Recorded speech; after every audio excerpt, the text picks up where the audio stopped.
Students, last video में हम लोग कम्युनिटी ओन रिसोर्सेज तक पढ़ चुके थे और अब पढ़ेंगे हम नेशनल रिसोर्सेज को। टेक्निकली अगर हम देखें तो सारे रिसोर्सेज किसके होते हैं? एक नेशन के होते हैं और एक कंट्री की लीगल पावर होती है प्राइवेट प्रॉपर्टी को भी एक पब्लिक गुड्स के लिए यानी पब्लिक की भलाई के लिए वो यूज़ कर सकते हैं प्राइवेट प्रॉपर्टी को भी, ये क्योंकि सब कुछ एक राष्ट्र के हाथ में होता है। आप लोगों ने रोड, कैनल, रेलवे इनका कंस्ट्रक्शन देखा होगा कि ये कभी कभी क्या होता है कि कुछ इंडिविजुअल्स के जो फील्ड होते हैं उसमें कंस्ट्रक्ट किए जाते हैं। ठीक है, तो urban development authorities get empowered by the government to acquire land. जो अर्बन डेवलपमेंट अथॉरिटीज़ होती हैं उनको ये गवर्नमेंट की तरफ से अप्रूवल मिला होता है कि वो लैंड को एक्वायर कर सकते हैं।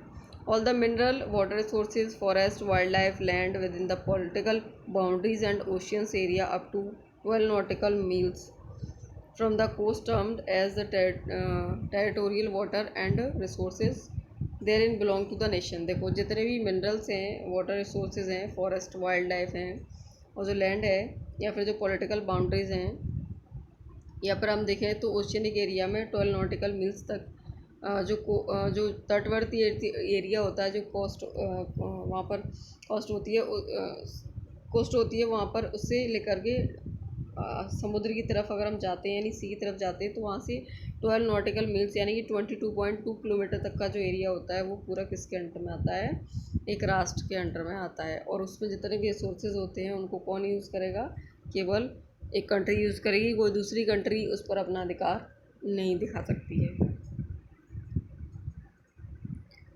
आगे देखिए, international resources. There are international institutions which regulate some resources. बहुत सारे यहाँ पे इंटरनेशनल इंस्टीट्यूशंस हैं जो कि रिसोर्सेज को रेगुलेट करते हैं। जैसे ओशियनिक रिसोर्सेज को अगर हम देखें तो 200 nautical miles of the exclusive economic zone belong to the open ocean and no individuals country can utilise these without the occurrence of international institution.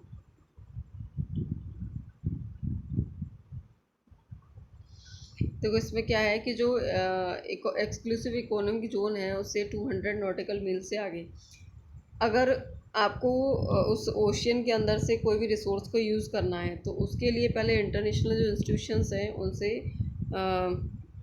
Approval लेना पड़ेगा। उसके अप्रूवल के बिना कोई भी कंट्री उनको यूज़ नहीं कर सकती है अकेले, इंडिविजुअली, क्योंकि अगर ऐसा हो गया तो सारी जो कंट्रीज़ हैं या पूरी जो देश हैं वो अपना अपना अधिकार वहाँ पर जताएंगे और एक वॉर का कारण बन जाएगा वो।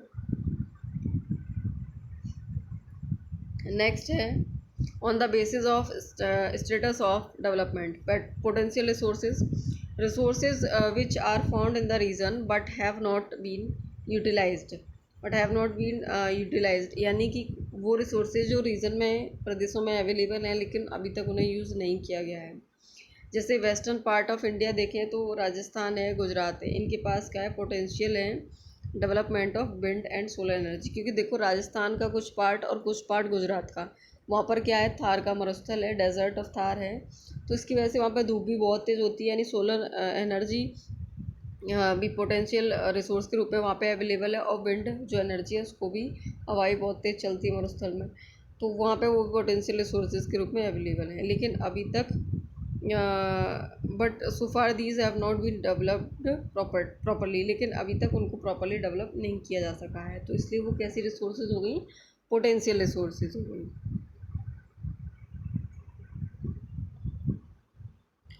डेवलप्ड रिसोर्सेज क्या होते हैं? Resources which are surveyed and their quality and quantity have been determined for utilisation.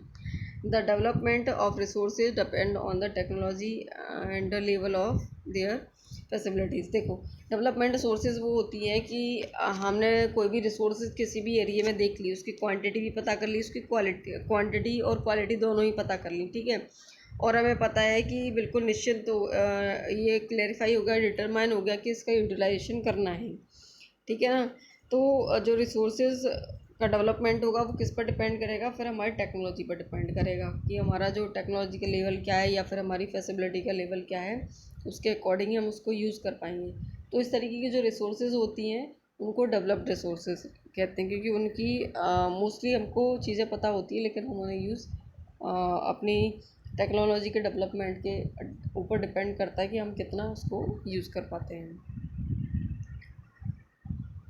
After that stock resources या स्टॉक मटेरियल कह लीजिए, तो materials in the environment which have potential to satisfy human needs but human being do not have the appropriate technology to access these are excluded among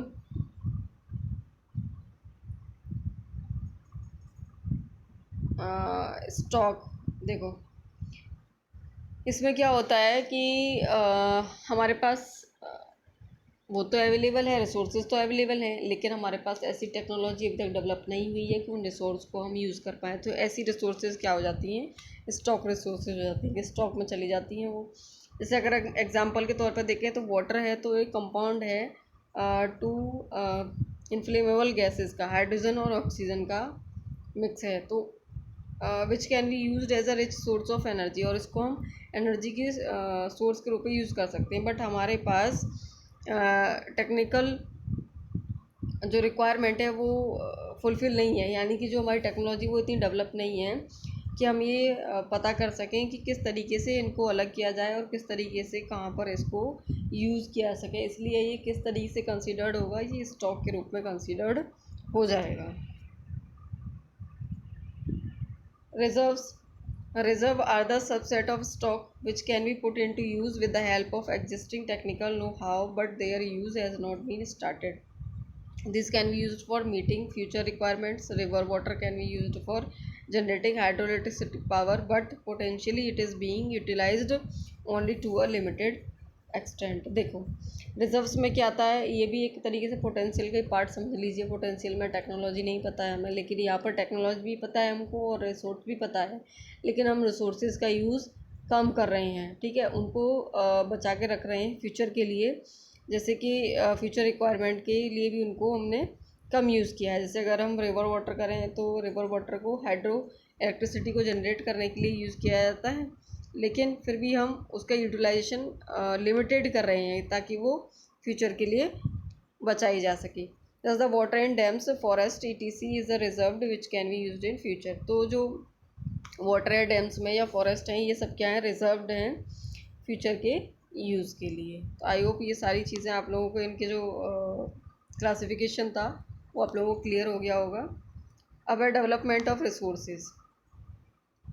तो देखिए development of resources, तो जो resources are vital for the human survival as well for the maintaining the quality of life. Resources बहुत ज़रूरी हैं हमारी life की quality को मेंटेन करने के लिए, और ये बिलीव करते हैं हम लोग कि जो रिसोर्सेज हैं वो प्रकृति का दिया हुआ फ्री गिफ्ट है, और जब प्रकृति का दिया हुआ फ्री गिफ्ट है तो इसकी वजह से ह्यूमन ने क्या किया है कि बहुत ज़्यादा इनडिस्क्रिमिनेटली अगर कहा जाए, मतलब बेहिसाब उसका जो है दोहन करना शुरू कर दिया है। And this has led to the following major problems, और इसकी वजह से बहुत ज़्यादा प्रॉब्लम्स क्रिएट हो गई हैं। देखिए क्या क्या प्रॉब्लम्स हैं।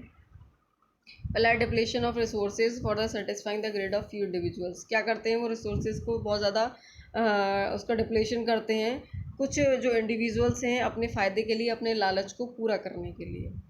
Accumulation of resources in few hands which in turn divided society into two segments, haves and have not, rich and poor. तो अगर रिसोर्सेज क्या है कुछ हाथों में ज़्यादा पहुंच जाता है तो उसके बाद क्या होता है कि उसकी सोसाइटी डिवाइडेड हो जाती है टू सेगमेंट्स में, एक वो जिनके पास है और एक वो जिनके पास नहीं है, जो रिच हैं वो और जो पुअर हैं वो। इस तरीके से हैव्स एंड हैव नॉट और रिच और पुअर में सोसाइटी का डिवीज़न हो जाता है। जब रिसोर्सेज का एक्सप्लॉयटेशन बहुत ज़्यादा बुरी तरीके से हो रहा है तो उसकी वजह से क्या हो रहा है, ग्लोबल इकोलॉजिकल क्राइसिस हो रहे हैं, जैसे कि ग्लोबल वार्मिंग का होना, ओजोन लेयर डिप्लेशन हो रही है, जो एनवायरमेंटल पॉल्यूशन है वो बढ़ रहा है, लैंड डेग्रेडेशन है। ये सब किसकी वजह से हो रहा है, जब हम ज़रूरत से ज़्यादा जो रिसोर्सेज हैं उनका दोहन कर रहे हैं, उनको बहुत ज़्यादा इनडिस्क्रिमिनेटली जो उनको एक्सप्लॉइट कर रहे हैं। ठीक है, आगे आता है आप लोगों का ये सारी सस्टेनेबल डेवलपमेंट वगैरह है, इसको हम नेक्स्ट वीडियो में पढ़ेंगे। आज के लिए मैं वीडियो यहीं पर छोड़ रही हूँ। तो आप लोगों को वीडियो अगर अच्छी लग रही है तो उसको लाइक करिए, शेयर करिए और चैनल को सब्सक्राइब करिए।